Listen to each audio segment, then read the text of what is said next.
E aí, gurizada? O pullover é para peito ou é para costas?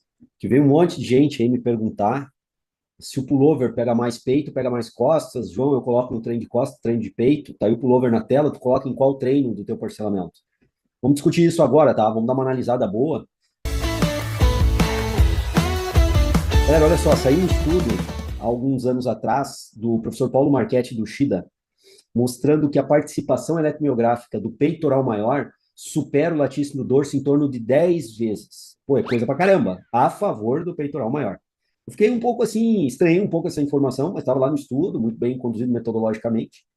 Repliquei esse trabalho num curso do Treino em Foco. Depois a gente abriu esse vídeo pro YouTube, tá aqui no YouTube. Eu vou botar aqui na descrição desse vídeo, dá uma olhadinha nesse vídeo do treino. Melhor, vou colocar aqui, ó, nesse card aqui, tá? Clica aqui, tu não vai sair do nosso vídeo, vai ficar aqui, eu vou te explicar por que que acontece, mas dá uma olhadinha nesse vídeo com eletromiografia também, aonde eu mostro que o resultado que nós obtivemos foi exatamente o que o Paulo Marchetti, o professor Paulo Marchetti e o professor Ushida encontraram no estudo deles, tá? Não digo exatamente em termos de proporção, mas que participou mais o peitoral maior, participou mais o peitoral maior do que o latíssimo do dorso. Mas continua a pergunta, né?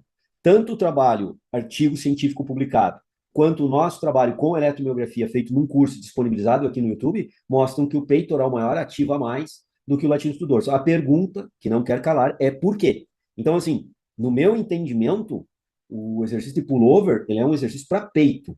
Tem um trabalho de latíssimo? Tem, mas ele é mais baixo. Então, em termos de acionamento muscular, é um exercício que aciona mais peito do que latíssimo dorso. Porém, tem um detalhe: aciona mais o peito, fibras mediais e principalmente as fibras inferiores do peitoral maior. Fibras mediais, centrais e as inferiores. Dá uma olhadinha na videoaula do treino de foco depois com a eletromiografia, que nós monitoramos essas duas regiões e mostramos que as fibras inferiores ativam mais que as fibras mediais, tá? Mas por que que o peitoral maior, fibras mediais e fibras inferiores ativam mais que o latíssimo? Eu fiquei por algum tempo analisando isso e quando eu fiz uma análise vetorial, eu entendi. Então vamos fazer essa análise vetorial aqui, tá? E para isso, o seguinte, eu vou parar aqui, ó, nesse ponto e nós vamos analisar o seguinte, que o centro de massa, por exemplo, do dumbbell, tá mais ou menos aqui, ó, tá? Considerando aqui a animação. E lembrando que é peso livre, e isso eu já comentei várias vezes aqui no canal, quando é peso livre, a resistência está assim, ó, ela está para baixo, perfeito? Está para baixo, sempre assim. Então essa resistência, ela tende a gerar um movimento aqui, né? Ela busca gerar um movimento da seguinte forma, nesse sentido assim, ó, um movimento de flexão do ombro. E o movimento, obviamente, de retorno, de extensão do ombro, é o movimento muscular concêntrico, a fase descendente é o excêntrico, o freio excêntrico do movimento. Mas os dumbbells aqui tendem a fazer a flexão do ombro. Esse é um ponto importante que nós temos que ter clareza aqui, certo? O eixo rotatório está mais ou menos nesse ponto aqui, o eixo lateral e o movimento é feito no plano sagital.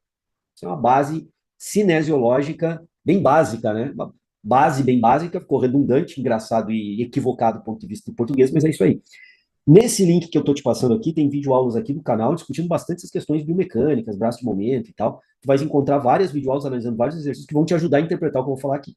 Mas a análise vetorial que eu vou fazer não é uma análise vetorial da ação da resistência. Eu vou fazer uma análise vetorial da ação muscular, que é o que explica por que, que o peitoral maior ativa mais, é mais ativado que o latíssimo do dorso. E para isso, gurizada, eu vou fazer o seguinte: eu vou no final da fase excêntrica, e vou parar o movimento aqui, ó. Final da fase excêntrica, começo da fase concêntrica.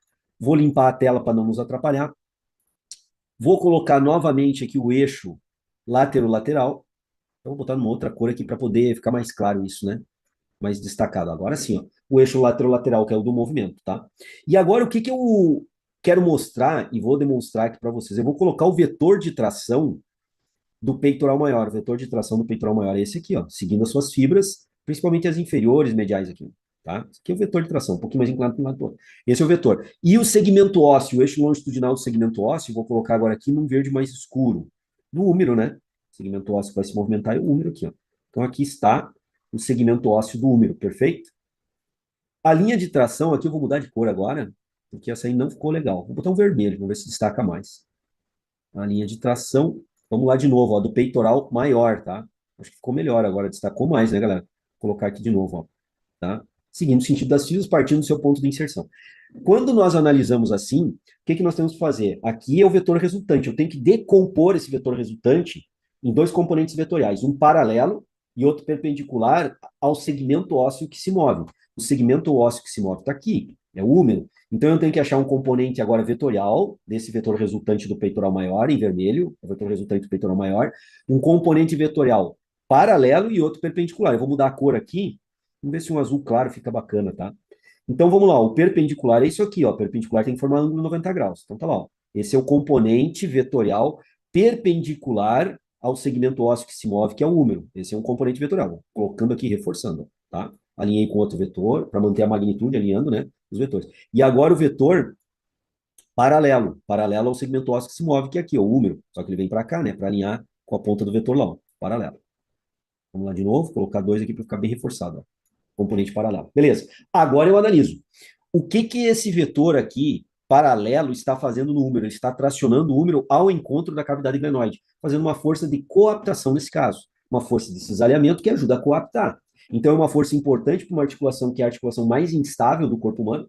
Esse componente vetorial está ajudando a impulsionar, tracionar a cabeça do húmero contra a cavidade glenoide, criando ali uma força compressiva que ajuda a coaptar a articulação. Coaptar, descoaptar, coaptar, descoaptar, descoaptação e luxação da articulação. Então, é uma força estabilizatória e importante. Então, o peitoral maior, além da função motora que nós vamos estudar, ele também tem uma força estabilizatória aqui, ó, ele faz a coaptação da articulação. Ele ajuda a coaptar essa articulação. Isso pouca gente comenta aí nas redes sociais, né? Essa é uma forma que eu só consigo entender fazendo a vetorização da ação muscular do peitoral maior. Beleza até aí?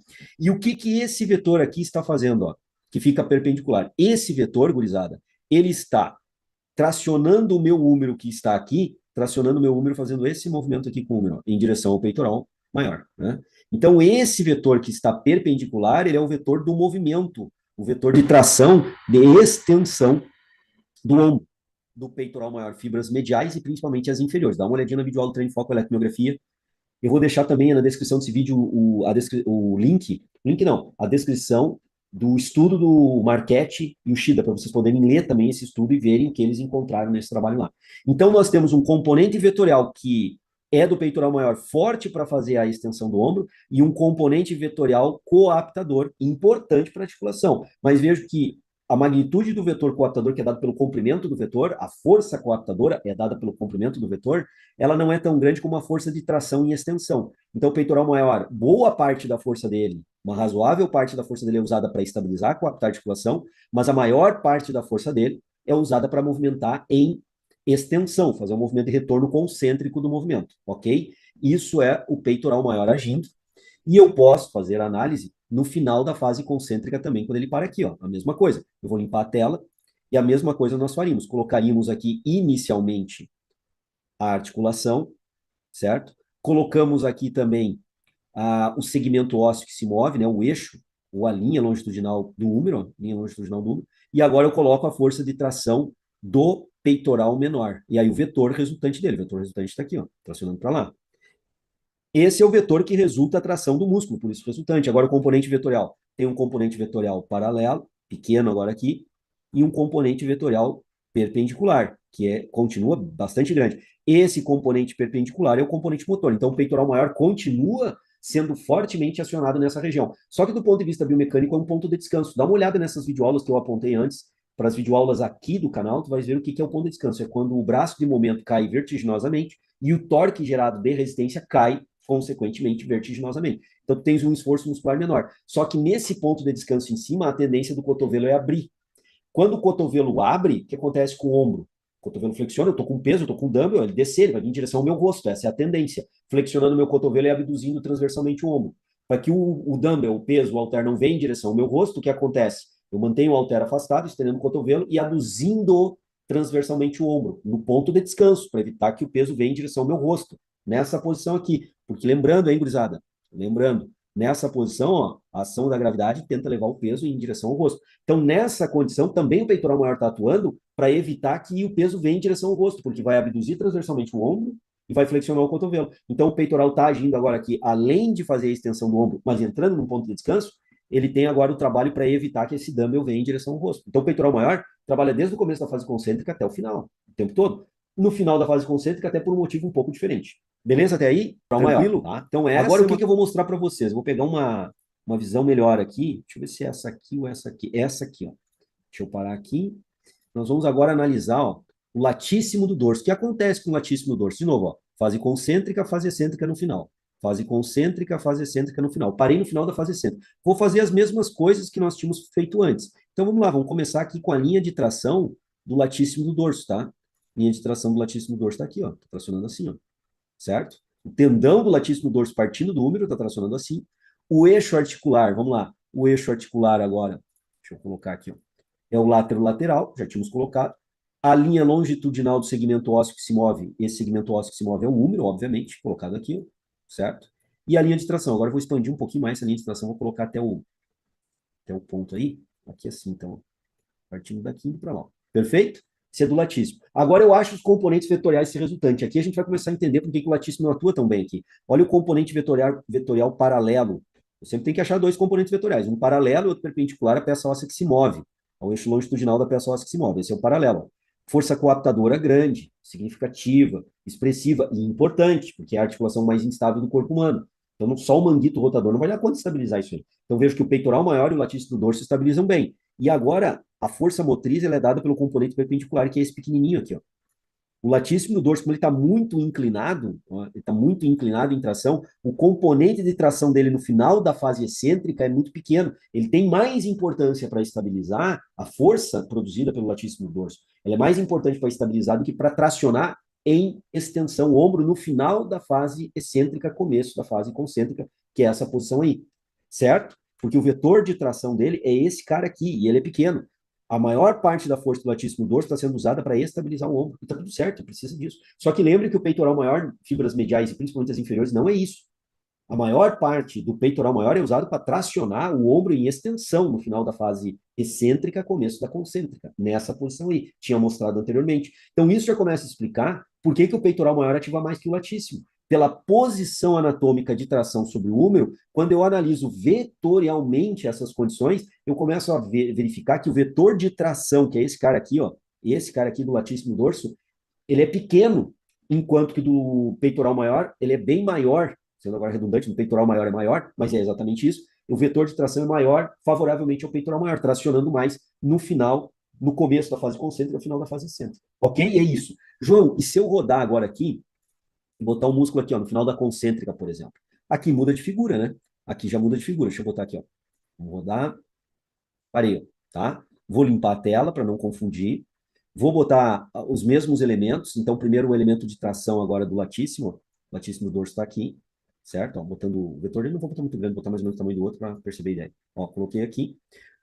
Os componentes vetoriais agora, deixa eu mudar a cor aqui, ó. Os componentes vetoriais, agora tem um componente vetorial perpendicular que tem uma boa linha de tração agora, no final da fase concêntrica, e um outro que está lá de novo coaptando. Ó. O eixo lateral da articulação está aqui, e o plano de movimento é o sagital, como nós já tínhamos discutido. E o eixo longitudinal da peça óssea que se move é o mesmo de antes, é do úmero, continua aqui, ó. Por isso que tem um componente paralelo e tem um componente perpendicular. Então, no final da fase concêntrica, cresce aí sim a participação do latíssimo dorso. Só que aqui, a resistência, essa é a questão que vocês têm que olhar nas outras videoaulas aqui do canal. A resistência que está aqui, ela tem um torque de resistência bem menor. Então, no momento onde o latíssimo está anatomicamente melhor posicionado para gerar tensão, tração, biomecanicamente falando, através da vetorização, é o ponto onde biomecanicamente ele tem o menor braço de momento e está em ponto de descanso, ou entrando em ponto de descanso. Então, quando ele se aproxima do ponto de descanso, ele melhora a condição de fazer força. Quando ele entra em ponto de descanso em cima, quando eu verticalizo o membro superior, eu tenho um ponto de descanso, mas é a melhor posição para o latíssimo tracionar, só que eu estou em ponto de descanso. Então, o latíssimo não vai ter muita atuação ali, porque aquela resistência está mais, aquele dumbbell está mais gerando força de cisalhamento do que qualquer outra coisa. Então, no meu entendimento, isso explica o trabalho lá do Marchetti e o Shida, né? Inicialmente foi o primeiro trabalho que eu tenho conhecimento que estudou e comparou peito e latíssimo no pullover, né? O nosso trabalho de eletromiografia também, que não é um artigo científico, mas é uma exposição, um experimento eletromiográfico, foi totalmente concordante com a estratégia lá do Marchetti e do Shida, só que nós medimos 2 pontos do peitoral maior, medial e inferior, e vocês podem ver que o inferior, a atividade eletromiográfica foi maior do que a porção medial, o que está tudo de acordo, e essa questão vetorial é o que explica as questões que nós discutimos aí. Então, esse exercício, mesmo que ele tenha extensão de ombro, né, extensão de ombro latíssimo do dorso é o motor primário, devido às condições biomecânicas de execução e vetoriais da anatomia de tração do latíssimo dorso, não se faz tão bom assim. Ah, mas no pull down pega bem e o movimento é igual, concordo. Mas olha como é que está a resistência posicionada no pull down. A resistência, nesse ponto aos 90 graus aqui, ó, por exemplo, nesse ponto aqui, ó, a resistência do pundown não entra em ponto de descanso. A resistência do pundown, dependendo da altura que tu bote a polia e o cabo, é onde eu tenho o maior braço do momento. Nesse ponto aqui. Então, o pundown, embora o movimento seja igual, a resistência tem um comportamento vetorial totalmente diferente do pullover. Essas coisas tem gente falando aí na internet, mas não analisa em detalhes. Eu estou mostrando para vocês. Estou mostrando a anatomia vetorial. Quer entender mais da anatomia vetorial? Procura o canal do Treino em Foco. Vou deixar aqui o link ó, do canal do Treino em Foco, onde a gente tem lá uma série falando só de anatomia vetorial, com a vetorização muscular. Ou pega o Ibrahim Kapandi, um livro de fisiologia articular, que trata só de cinesiologia com vetorização. Ibrahim Kapandi, são 3 volumes muito bons, onde ele aplica vetor para tudo que é lado, né? Então, para te entenderes o Ibrahim Kapandi, tu vai ter que entender vetores. Então, é um livro que demonstra isso que eu estou falando para vocês também em qualidade. Então, fica aí, galera. As questões, né, a mim questionadas, colocadas, provavelmente está gerando alguma polêmica nesse momento na internet que eu não estou sabendo, porque a galera veio me perguntar em peso, mas essa é a resposta, tá bom? Eu fiquei alguns dias então, galera, muito obrigado. Não te inscreveu no canal, te inscreve, o canal está aqui para ajudar com material desse tipo. Tem dúvida, escreve aqui embaixo, coloca nos comentários e eu respondo em vídeo aula. Essa aqui surgiu no Instagram e eu trouxe para cá, né? O pessoal aí que me segue que trouxe a dúvida. Certo, galera? Então, muito obrigado por estarem comigo até agora. Coloca aí, fiquei contigo até o final, João, para eu saber se a galera está ficando até o final, porque ficou um vídeo longo, né? Mas um vídeo para ser explicado como detalhamento e aprofundamento não tem como eu fazer em 2 minutos, 3 minutos, 5 minutos. Eu sei que a maioria quer vídeo curto, mas não tem como fazer. Para detalhar da maneira que eu detalhei. Tá ok? Valeu, gurizada. Um abraço.